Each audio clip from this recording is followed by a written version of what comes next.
Good to see you. Okay. Oh, hi guys. How you doing? All right. You have a good 4th of July? I like the 4th of July because we celebrate America by doing the 2 things America does best. Eating and blowing shit up. I'm surprised by now we just haven't made the exploding pizza.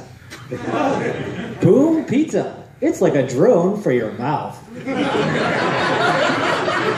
We had a surprise taste test for an ISIS member, and it's official. All 500 pieces of them love Boom Pizza. I was watching some YouTube clips of parkour, which is French for concussion. But it's cool and all, but leave it to the French to perfect the art of retreat.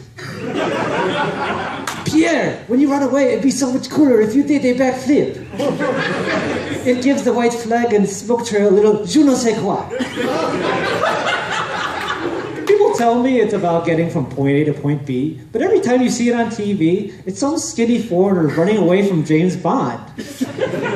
He flips over the wall, and James Bond runs through it like an American.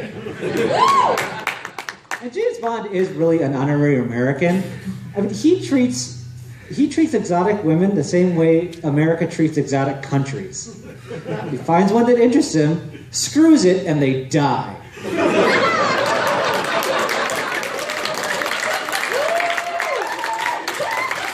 So, I am interested in the American election coming up, and it always just makes me wonder, do you think we've ever had a furry president?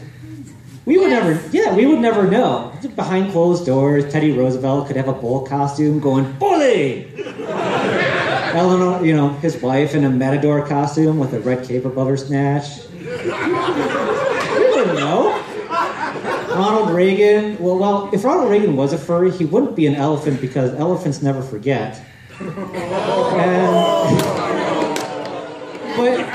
if one person... I think if one was a furry, it had to be George W. Bush. I could just picture him in the Oval Office alone, checking left and right, just being like, I'm a kitty. Meow. Iraq is my personal sandbox. When he gets out, Obama, clean up my shit.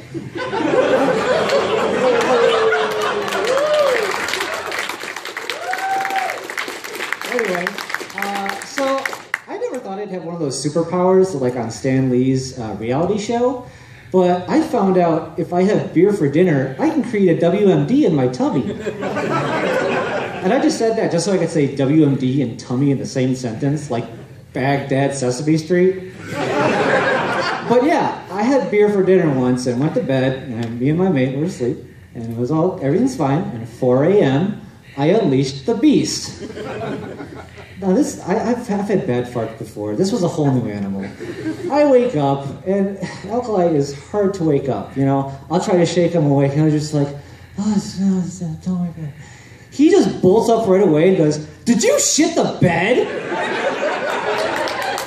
It permeated through the whole house. This was a natural disaster. We had to open up every window. So now, whenever he sees me even hold a beer, he just looks at me. Like a Vietnam vet looks at an Asian businessman.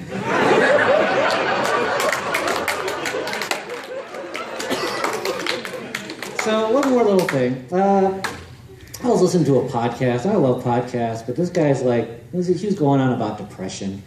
And he's like, hey man, you can get on the sad bus or you can get on the happy bus. And I'm like, this guy has never been on a bus. Because there is no happy bus. You've been on a city bus, it's like a rolling hate Twinkie. And you're the filling. So I'll try to distract myself with handhelds. A lot of people like play games on their phone. Or, 3DS, that's a lot of fun. But my favorite handheld is my penis. Lots of entertainment. Co-op's incredible. Pretty good recharge rate, but the older I get, But if you bring that out on the bus, I ruined Christmas. All right, well, Is that how am I doing? 2 seconds. All right, everyone do it. That's it. All right. Thanks a lot, guys.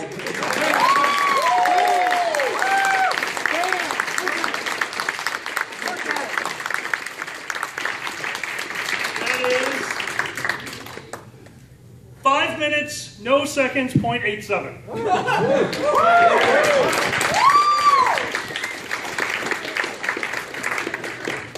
I'm still convinced you shit the bed.